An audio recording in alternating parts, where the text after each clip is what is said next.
And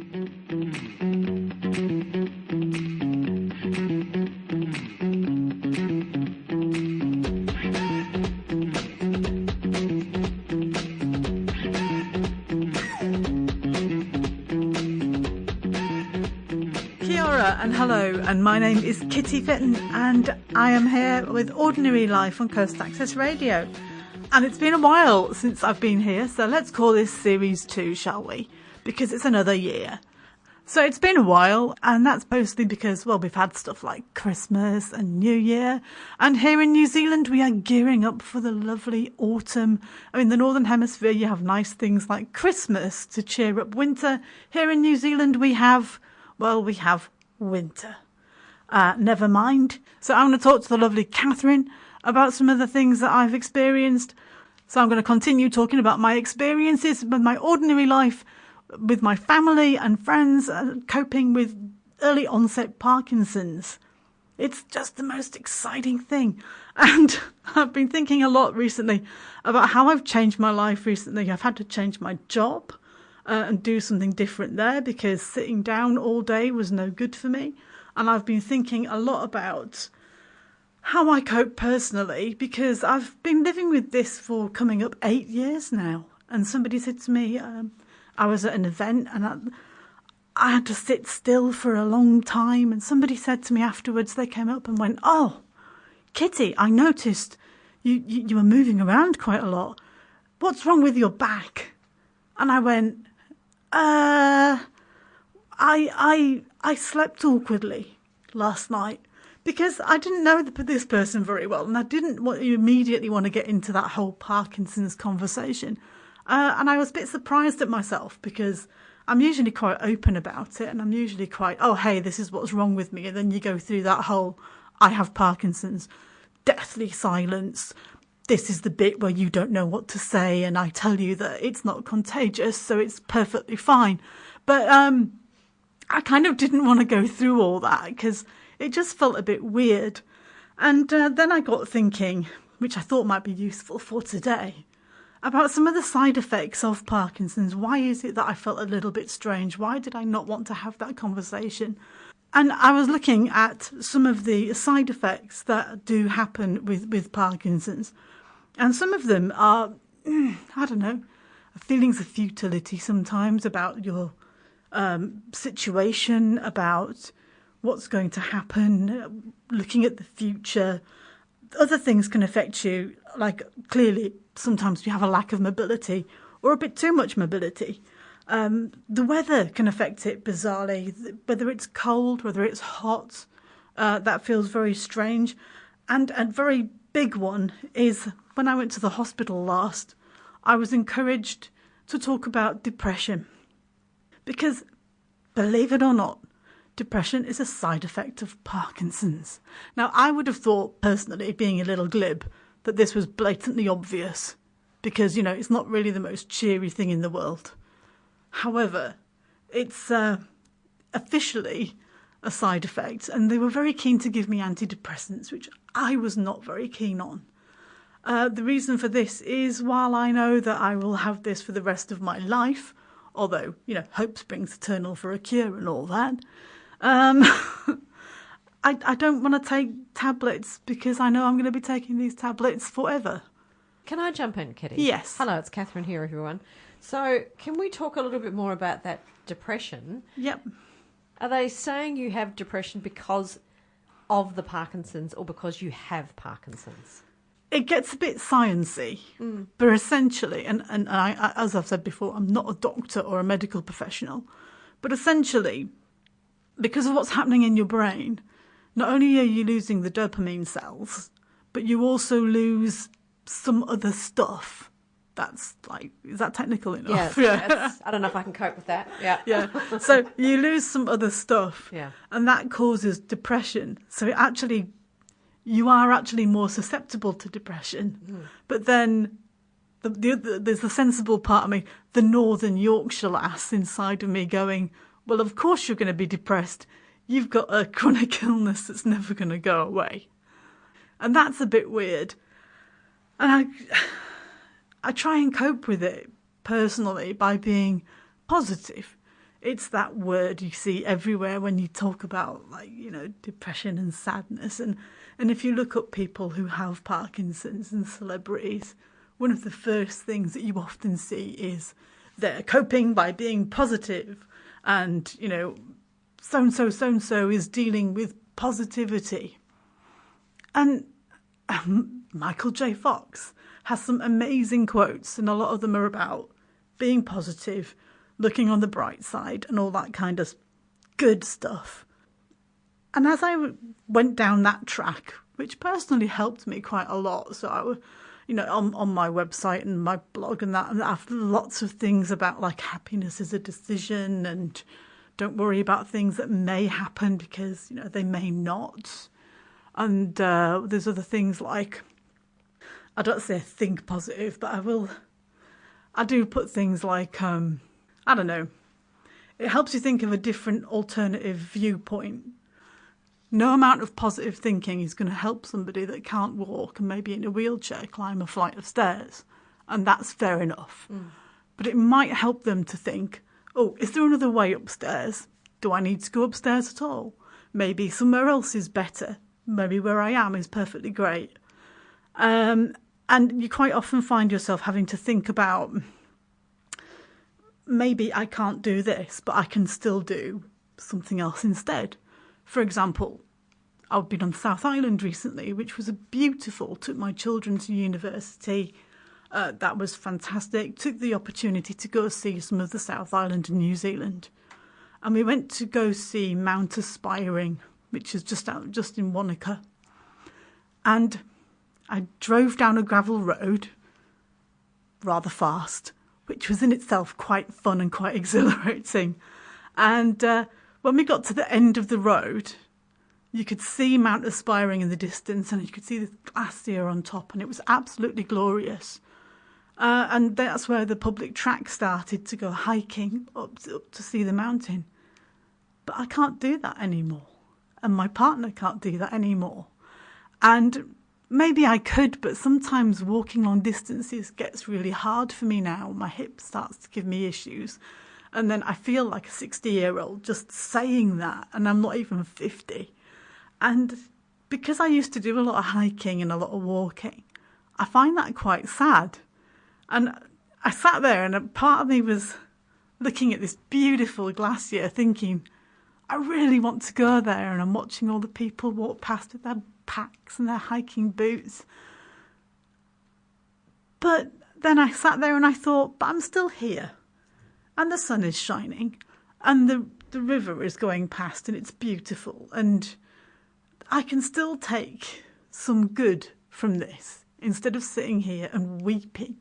Because part of you wants to go, oh my God, this is really sad and I'm really unhappy. And yeah, there is part of me that wants to scream and shout and get really cross. But it's not going to change anything. So for me, sitting there and thinking, well, at least I can do this, at least I can do that, makes me feel better. However, I have read a few things. Someone said on another social media platform, well, it's all very well saying be positive. However, this is really toxic and really bad for people. And that's how I discovered toxic positivity. Okay, I'm going to need to know more about this. Okay.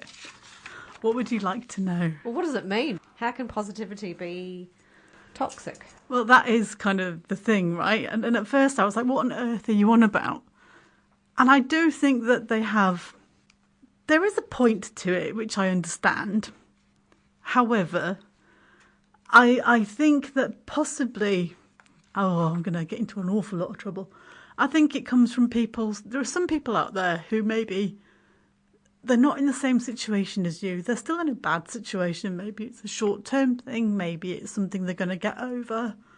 And there's lots of examples of how to overcome toxic positivity. For example, if someone says stay positive, it says not everyone is able to do this, and it invalidates the feelings that somebody has. Right. And I think, well, yeah, okay, I never want to do that. If somebody is unhappy, that's their feeling.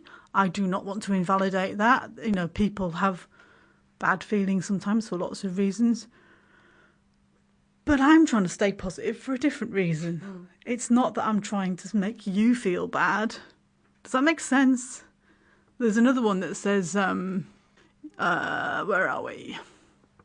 It happens for a reason. Actually, I agree that I hate it happens for a reason. Yeah, that's a pretty... I'll shoot down anyone that says that. Yeah, especially when they say it about something really horrible that happens. You just want to sometimes ask them to be very quiet very quickly. Yeah, it's like, shush.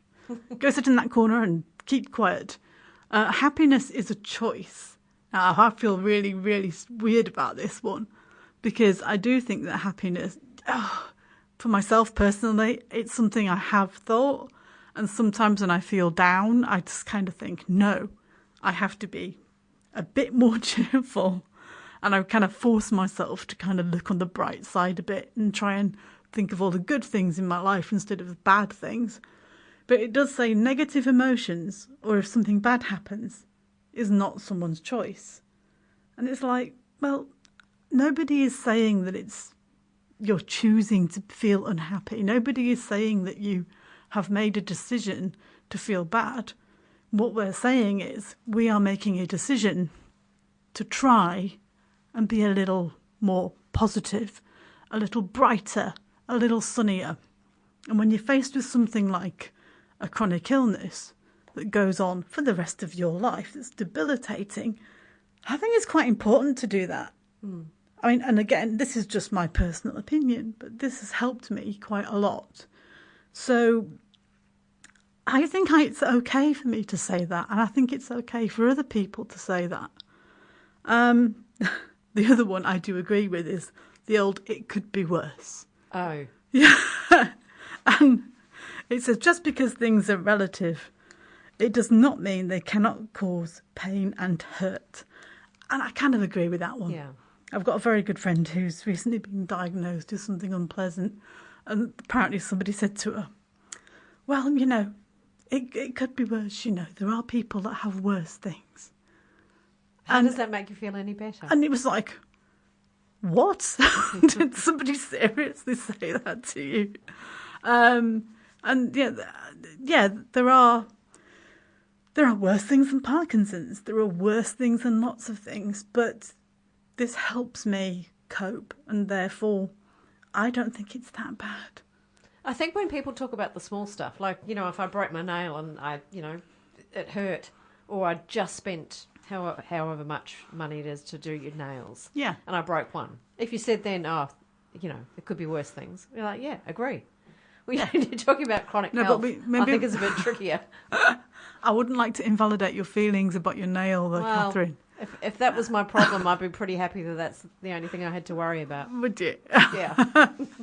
Can I ask you a question before? I know you want to. No, please do. You've got more notes, and you've got somewhere else to go with regards to your information you want to deliver to the listeners.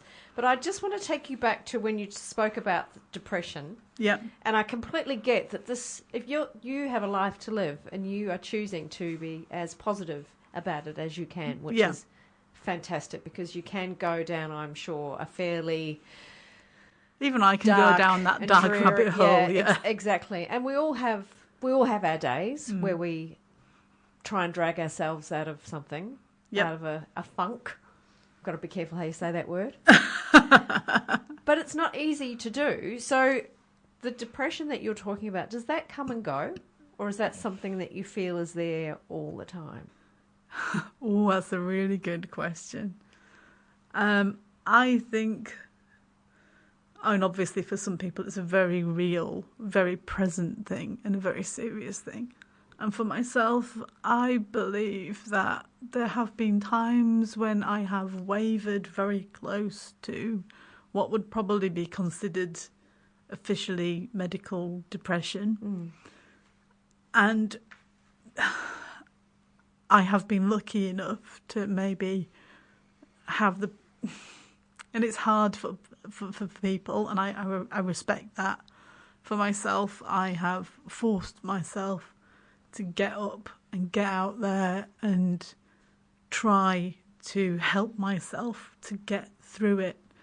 And I would say it was just bloody mindedness that I kind of did make a decision that I did not want that diagnosis and I did not want that. But I also have to temper that with, at some point, that's going to happen. And it's going to happen regardless of whether I want it or not. And I don't know when it will happen, and I don't know how it will happen. But it's something I have to face up to. But that kind of flies in the face of the whole...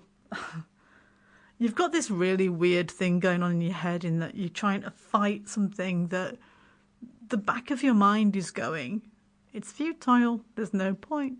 What on earth are you bothering for? Even when you do, my mobility's been a bit rubbish recently. But that, I tell myself, that's a consequence of spending the last 18 months in a job where I sat from 8:30 in the morning till 5 p.m. every day. And I was too tired to exercise, and I was too tired to do everything that I should have done. So I've made a change, and I've retrained myself and spent an awful lot of money doing something different. And I am loving what I'm doing now, which is great. And it gives me the freedom to exercise, come in here and talk to you, and do more things that I want to do. But yeah, in the back of your head, there is this still small voice.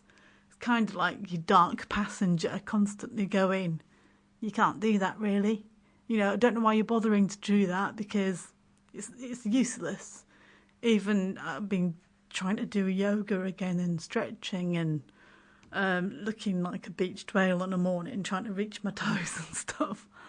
And part of me is like, how many times have I done this? How many times have I started an exercise regime? Why am I bothering? Because I always give up. And then you just think, I can't think like that. I have to believe that every day is a new day and a new beginning, and go out there and just do it. That was a really, really long answer. It's a good answer. It's a good answer. And for those who don't know, that with regards to exercise, you have mentioned before on one of your episodes that if you don't exercise, your Parkinson gets worse. Yeah. So even though you are experiencing constant changes, you are slowing down some of your symptoms. Can we say like that? Because every day can be different for you. I know you've spoken to me about one day your medication may be slightly off, or you need to take different medication. It's a daily check-in with yourself, isn't it? As to what you need to take and do. But if you don't do the exercise, that's not going to help. It's the only thing that you can control. And you have no control over any of the rest of it. You've been told that your brain cells are dying and they're not going to come back, and you're on this, downward slope to goodness knows what. And when I was diagnosed, the one thing they did say was that I could exercise and that would help. And I was like, great, I love exercise.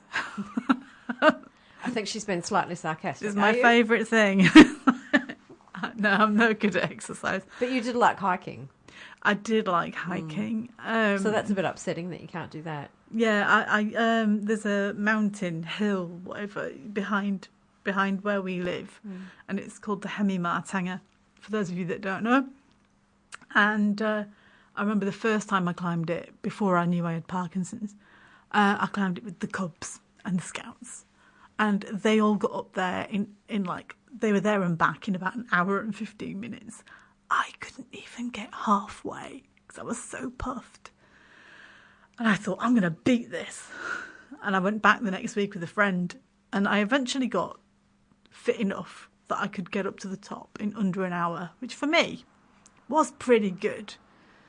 I've not done it for about a year, and my daughter said, oh, should we go climb the Hemi?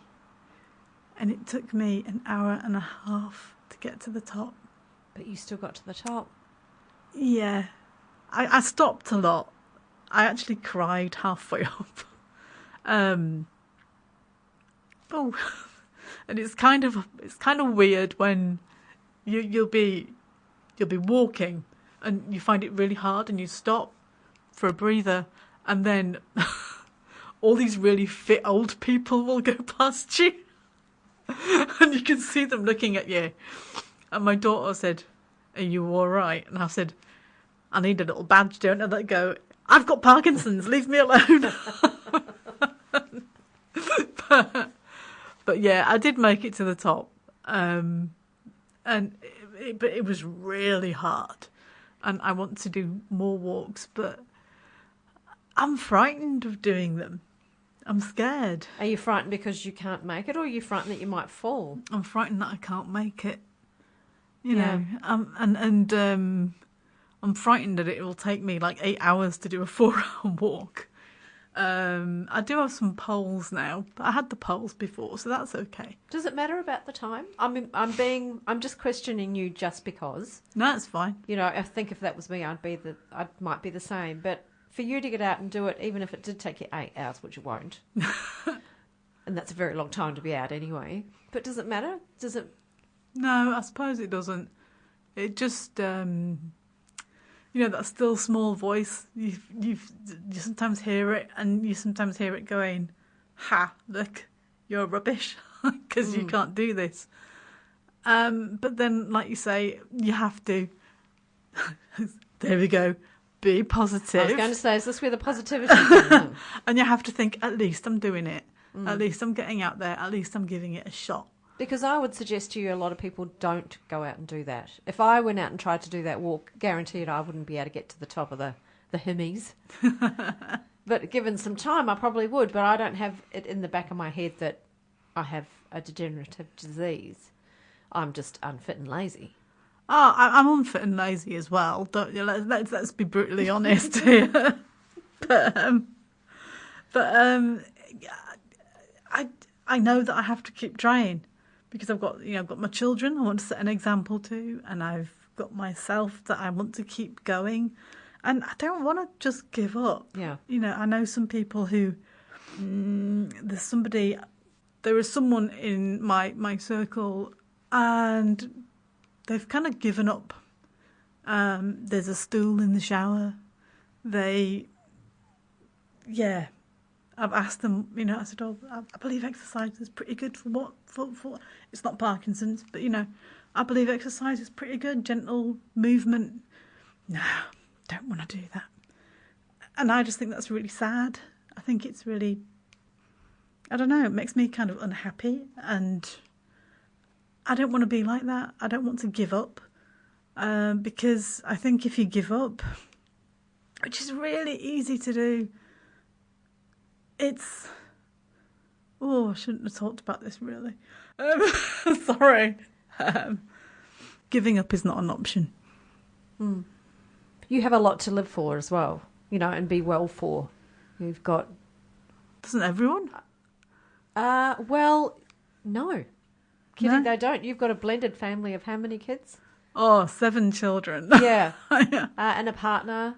Mm-hmm. Some people may be a bit older and they have had experiences where they're not particularly hanging on to anything or nothing to look forward to. This also goes back to the fact you've got to have a bit of a plan or something to look forward to. I was saying, but nobody wants to sit around feeling unhappy and miserable, do they? It's not in anyone's plan. What do you want to do when you grow up? I want to sit around and be lonely. You know, it's... A lot of people are, though. Yeah. And they're not fighting. They haven't found a way to fight themselves out of that hole, which is really sad. It is. And it can be done, as you're displaying. So you're being very vulnerable with us today, but I think it's probably you need to be for other people. Yeah. Somebody, a friend of mine, spoke to me the other day, and she'd discovered that I had Parkinson's, and they discovered that I had a blog online. And she said, "Oh, I went and read your blog." And I said, "Oh, turns out I found out the principal of the college had read my blog as well." And I was like, "Right." And I said, "What did you think?" And they said, "It's very depressing sometimes, isn't it?" And I was like, "Well, yeah, because that's where I'm honest. I will sit and I will write about things, and I'm myself, and I tell my own truth. And my own truth is sometimes, yes, it is depressing, and I do want to sit around and think, what is the point? However, the reason I do this and the reason I do the writing is because I do believe that whether or not you believe it's toxic is up to you, but I have to hang on to things like happiness is a choice. I have to hang on to things like try and stay positive and look on the bright side. They may seem really trite, but for me, they are what keeps me going when things are tough, because things are going to be tough forever. And if I don't try and change that, it's not going to be a very pretty future. Oh, that sounded really sad. Well, it sounded sad, but it also sounded really brave, because you're a very young Parkinson's person. I was going to say sufferer, but that's not a great word, is it? What word? They go, you are the Parkinson's patient. I'm like, oh, I'm not very patient. I'm like, I don't know. I'm a sufferer. I have a disease. There's all these really positive words that you look at when you look up Parkinson's on the internet. You're just like, wow, that's really cheery. She's been slightly sarcastic, everyone. I've been very picked up on that. I'm very sorry. I think I read the thrilling statistic that 80% of people with Parkinson's get dementia after about 10 years, and I was like, oh, I'm at 8. That's it. That's something to look forward to. 8 years in. But then what they don't say is, but most people get diagnosed at 60 or 70 years of age. Yeah, so let's ignore that statistic. So we just sweep that one aside. Yeah, push that one away. We'll deal with that another day. Yeah. Yeah. That one only applies if you're 90 plus or something. Absolutely. And then, and on the whole, life is pretty good. I get to talk to you and enjoy the beautiful weather, but it's throwing it down outside. But the rain is good for the garden. It is. And it's good for us and things, and the sun will come, and we don't have Christmas around the corner, but we do have lots of nice warm fires to look forward to. Yeah. Kitty, thank you so much for coming in today and I guess shining a light on Parkinson's from your perspective. Yeah. I think it's a good conversation to have for those who have Parkinson's and also who have people in their life that have Parkinson's. Can people get in touch with you at all if they have any questions? I would be delighted if anyone wants to get in touch with me. They can obviously contact you here at Coast Access Radio, or I've got a blog at kittyfitton.com and you can contact me through that. And I'd love to hear from people who maybe everyone has different experiences with this, so it's not just how I perceive it, but it's how others perceive it too. Good to see you. And you. Until next time.